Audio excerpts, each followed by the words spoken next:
wanna hang out with my friends and talk about comic books. Leave me alone, weirdos.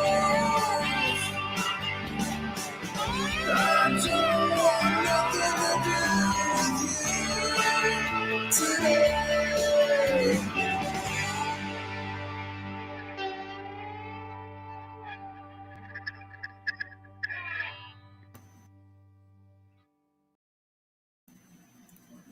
Hey everybody, it's me, Doug. Just chilling out. Want to start trying to do some YouTube streams. Maybe get a little. Excuse me for a minute. Already failed. That was Thrasher's music, by the way. Played the good comics music, and I did music for Thrasher's. If you haven't checked out Thrasher's, you probably should. So we've got Ashton Jackal in the chat. Hey, buddy, glad you can make it. I'm just going to, like I said, I'm going to start trying to stream maybe, 10, 15 minutes a day, build up my YouTube following, keep everybody informed on what's going on. I just kind of want to talk about some more things in my little world here. And you probably already know all this stuff because, you can see it on the internet. But let's start off by talking about a few books. One book in particular that needs some love. And it's got I don't know. I've been intrigued by it ever since it came out, ever since I seen the first campaign. And I really think more people would dig it if they would go and give it a chance. And so we'll look at that real quick. And that is Thrasher's, issue number 1. It's got 26 backers. It's at $409. They need 2,000. And I really would like to see them hit it. They got 18 days. They got enough time. This can happen. But this is an awesome book. This is about a bunch of friends who all go to a concert. And it's a heavy metal concert. And while they're at this concert, aliens invade. You can see some of the artwork here. But the aliens crash land, and they just start wreaking havoc on everybody. And this story is about the group of friends and their struggle and their fight. I just love it. To me, it seems like it would totally be like an 80s B movie. And I'm not saying that in a bad way. I'm saying it like, headbangers versus aliens. It's just really cool. They've got a lot of really cool artists involved. There's a lot of really good perks. You get posters. You get the book. They got digital copies. It's just all kind of stuff. You really need to go check this out. I will leave a link in the video description. So if you want to come back and go check that out, you can. Yeah, I think this is going to be an awesome book. I really can't wait to see it.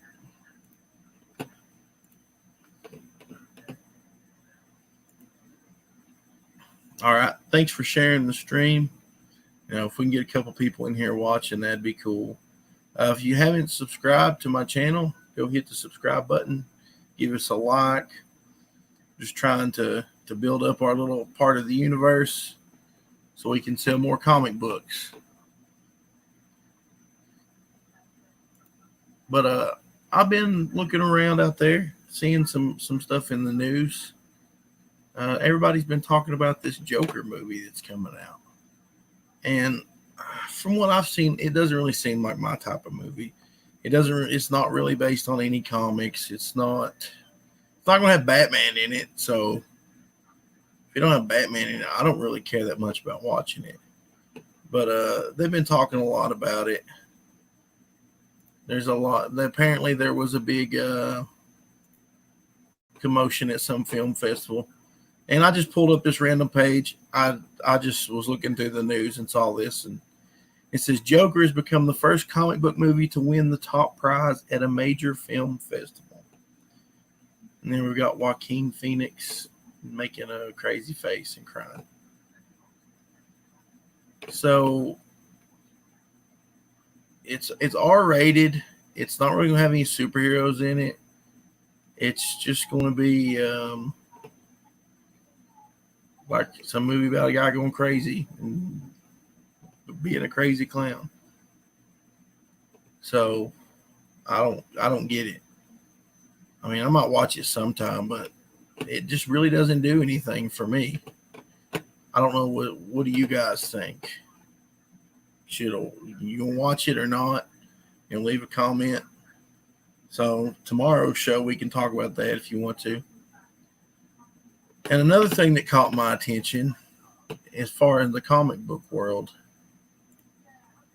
Todd McFarlane. They've been asking him about the Sony MCU split, and here we got a CBR.com, which they're like any other news site. You just can kind of leave whatever they say.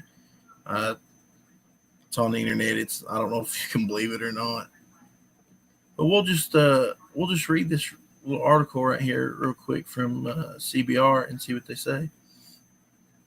Todd McFarlane attended Fan Expo Toronto this year, appearing at a signing event, a photo op, and most importantly, leading 2 talks on Saturday 24th and Sunday 25th. In the first panel, McFarlane spoke about his decision to become a comic book artist, the origin story of his publishing house, Image Comics, and the people that accompanied him on his 3-decade trip. It was a snapshot of an era that no longer exists. When Marvel and DC were first and foremost comic book publishers, the artwork was drawn by hand, and artists like McFarlane still had some freedom to change the design of iconic superheroes through sheer stubbornness and blatant disregard for the status quo. The second talk was a completely different beast. In it, McFarlane spoke about the state of the comic book industry today, where most of the comic book market share is controlled by new owners of Marvel and DC, Disney and Warner Brothers, who he noted spent tens of billions of dollars acquiring the exclusive rights to every superhero character under the sun. According to McFarlane, this wasn't always done in the smartest possible way. According to McFarlane, who went over the ins and outs of the Sony MCU split, it was the avoidance of another bidding war, like the one Disney and Fox recently underwent, that prompted the Sony MCU separation over Spider-Man. You saw what happened with Spider-Man? He asked the crowd. They were trying to extract Spider-Man, right? And Sony went, no, it ain't going to happen. According to McFarlane, this move might be the smartest thing that Sony could have done for Peter Parker. For the co-founder of Image Comics, this is the best time that ever existed to start a career as an independent comic book author. As counterintuitive as that might seem, in a world where most of the best-selling comic books are either Marvel or a DC. Now I have to agree with that, because right now there is a boom in the indie comic scene. I wrote my own book, got it crowdfunded. It's out there. Tons of other people are. If you have the drive and you can find people to work with you, it's a great time. There's tons of people on Indiegogo and Kickstarter looking for these comics. They're looking for something different. They're looking for something that reminds them of what they loved as a kid. Anyways, let's go back to the article here. He described how the race to acquire the next hot property has become so heated that producers are preemptively buying the rights to film comic books that have not even been written yet. The solicitation process for these books is based on a cover, 3 lines that summarize the plot, and a price. According to him, 90% of the time, the producers doing the buying have not read the issue. Once it hits the stands, other people in Hollywood will notice it, and it will be too late. If you are on Netflix, Hulu, Amazon, HBO, you're looking at all these movies called Avengers that are making all this money, and you want comic book stuff. They have to take a Sharpie and they have to black out those top 94 properties, because if they're not Disney or Warner Brothers, they're just not getting it. McFarlane finished his second talk with a few optimistic words about the future of the industry. Comic books are never going away. It's just a medium of words and pictures. That combo will never go away. What may change is the delivery mechanism, the scale, the size, the format, but there will forever be people making drawings and putting words to those drawings. And, I have to agree with that. We see digital comics as a big thing now. A lot of stuff is just going straight digital. The format might change a little bit. It might not be in book form, but I believe he's right. I believe it'll still be there. So, yeah. What's your thoughts on that? I agree with him. Now is a good time to be an indie comics creator. And we've got Cassidy Blonde there in the chat with us. Hey, Cassidy, how you doing, buddy?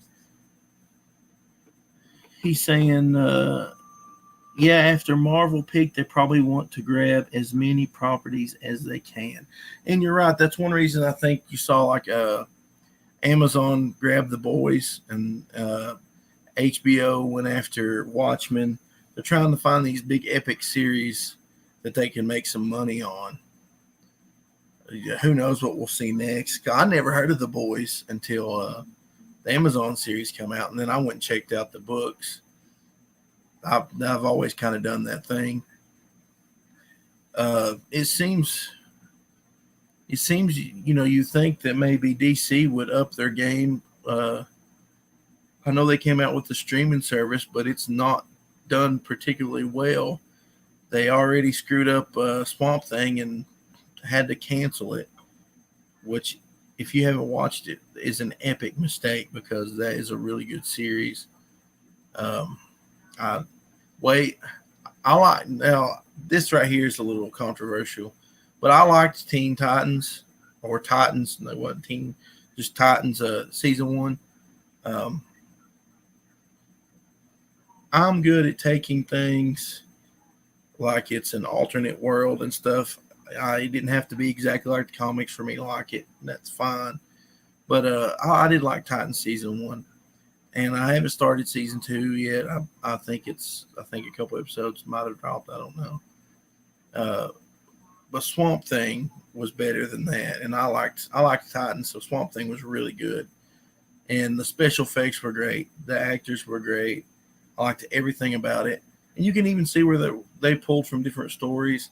And they actually pulled some from Alan Moore, which everything Alan Moore has ever touched, they pull from it because it's either good or extremely overrated. I mean, I like Alan Moore, but he's just like everything else. Not everything he ever done was gold. Yeah, in here in the chat, Cassie says, yeah, that's the problem with live action series. With cartoons, you can draw whatever and don't need to abide by the world's problems. That's exactly right. You set up by limitations of what you can do with special effects and all that. You might want to do a superhero show, but if it's going to look really cheesy and completely unbelievable, if it's going to look like a 90s sci-fi channel movie, you probably don't want to do it. But I do like the animated stuff. DC has been cranking out for several years now. Their Batman movies are great. The last one I watched, Batman versus the Ninja Turtles, was fantastic. It was a little more on the campier side of Batman, but it took the two universes and put them together great. The Batman versus Shredder part was epic. I absolutely love that. That was a great fight. I really want to see more of that. So I hope they make a couple more of those animated films. And then now we're at the part of the show where I'm going to show y'all what I got in the mail today. I go out and I have a dog, Axel, and I take him out to walk every morning when I get home from work. And we always go check the mail because the mail usually shows up. And I have an envelope here from Wicked Publishing. So I've got a good idea of what this is, but we'll open it up and take a look at it. I might not have to use the epic knife today. Oh, I didn't have to. Now, if you're not using the one things that I always brag about, for some reason I can't remember what they're called. These photo mailers are also a really good thing. You can buy these on Amazon if you're an indie comics guy. Uh, Grab these, go get some free boxes from somewhere. You can cut up the boxes and run them down the sides for extra protection. But these are super cheap and they're really rigid. And you also stick a bunch of stickers on there that say "Do not bend," and you'll get to see how good your post office is or your postal system. So yeah, we've got this package from Wicked. Let's see what it is. Oh, this is awesome. This is Movie Man by Jeremy Lott and Doug Curtis. But this right here is by Canales. And this is a great little poster, man. Love it. Love the artwork. Love the look of it. It's killer. Oh, let's see what we got here. We got another one. Oh, yeah, here we go. I guess this is by Doug Curtis. It looks like his style. But yeah, that's really cool. Got some cool posters. I love getting stuff in the mail, especially indie books. I like to support indie books. And here we've got Movie Man by Jeremy Lott and Doug Curtis. Jeremy Lott is a fantastic dude. He supports a lot of people, and he promotes a lot of comic books. And you don't hear him bragging on himself or anything. So if you have a minute, go follow the dude, support the dude. He's a good writer. He writes a lot of articles for a few different sites. So, people like that are the people we need to support. Really good people who are a positive impact in the indie comics community. But, yeah, I got the movie ticket. Is this magic like in Last Action Hero? So I can, get sucked into the movie. And I can go, get to the chopper! Yeah, Ash and Jekyll, that robot is getting shot in the groin. Well, maybe that's robots' only weakness is getting shot in the groin. So let's take a look at Movie Men real quick. Oh, look on the back. We got Movie Men with Sportman. And that's another book that I backed that I can't wait to get is Sportman. Those guys are really cool guys. I can't wait to see that. But yeah, okay. This thing is printed on nice quality paper. I know a lot of people, they're really in the newsprint thing right now, like Alterna, and it's cool that Alterna does that, and their books are cheap, but their books just aren't going to hold up like these books are. That's the only negative I've had with newsprint. And I love newsprint. It's just that they're not going to hold up over time. And I really want these indie books to hold up. When I die, I want to have a pile of books that nobody knows what they are. And maybe a few of these people will be out there in the world and they'll be worth something. But nobody will know just from looking Movie Man. I don't know what that is. And then they'll search for Jeremy Lott and find out that he owns half of Marvel Comics now or something, And I know a lot of people are in the ultra-violent thing, but I really want to get a bunch of these comics and be able to share them with my nephews who are younger. But yeah, so, this is a nice little comic, and it was very affordable. So, if you didn't get this one, you missed out. I love the affordable books. We got some more out there, actually. I meant to actually go over, but if you're on Indiegogo, go and search for Tales from Nerosville. Those guys are needing some help to hit their goals. And the thing is, the book is shipping either way. So if they hit their goal, that's great. But if they don't and you backed them, you're going to get a copy of whatever you ordered.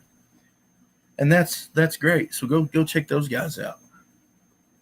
And, I'm just doing 15, 20, 10-minute shows. So we're going to wrap it up here. But before we go, we're going to talk about my book for a minute. Just because, I need to take every advantage and promote my book. So it's still available on Indiegogo. If you want the Indiegogo with Bruce Padnall's cover, go to Indiegogo and grab it. There's a bunch of stretch goals and stuff like that we've hit.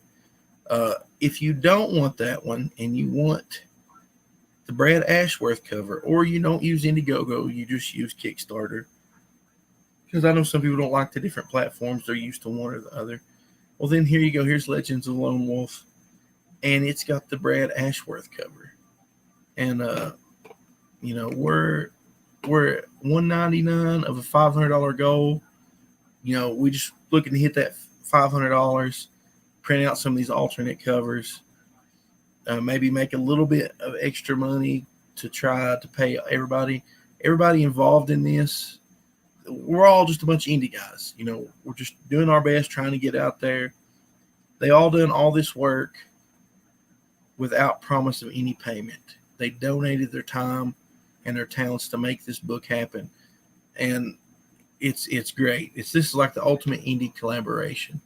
So if you want to check this out, go check it out. If you haven't read Lone Wolf issue 1, you can scroll down here, and right here you can read the black and white version for free. If you want to download it and keep it, go ahead. That's cool. But you can get Legend of Lone Wolf and issue 1 in color, and the issue 1 in color is fantastic. We had it colored by the same guy who colored Brad's cover here. He's at Vegas Day Real on Twitter, so go give him a follow. He works on a ton of indie books, and he's a great guy, and he's always looking for work. So if you want to give him some work, he's also coloring Hero right now by Macho Dan and Muttman. That's another book. I believe you can still get that book right now. It's in demand. Go grab it. It's going to be a killer looking book. But, we got some panels here, but I wanted to show off this artwork by J. Paul Sheik. This right here is on the t-shirt. So if you back the book and you get the perk that's got the t-shirt, this artwork's going to be on it. And it's absolutely sick. So if you have supported us, I appreciate you. If you haven't, consider it. So I got some questions down here. I'll answer those before we go. Was it difficult to get this comic prepped for printing with a hardcover? Not really. The printer I'm using, which is Mixum Printing, they printed issue 1. They do a hardcover. Excuse me for just a moment. They do a hardcover. Pretty much, they walk you through the whole process. They make everything really easy. The size is going to be a little different, so we'll have to format the pages a little bit. I might try to get it printed in just regular comic book size if that'll make it easier. But it's not really that hard. A lot of printers will walk you through anything, well, good printers will, because they're looking for the work. And Mixum has been great. I had a little problem with my last batch of comics, and I sent them an email, and they called me and got everything straightened out. Sent me some free books. Their turnaround is fantastic, so I can't brag on them enough. But I appreciate y'all dropping in the chat. Thanks for sharing the link. Thanks for checking out the books. If you supported us, I appreciate it. Y'all's the best. I love indie comics and the indie comics community. And if you have a project or you want to come on and talk and chat about news, about whatever, we can talk about that new Joker movie and if we're going to watch it or not. Just hit me up. Follow me on Twitter at DG310.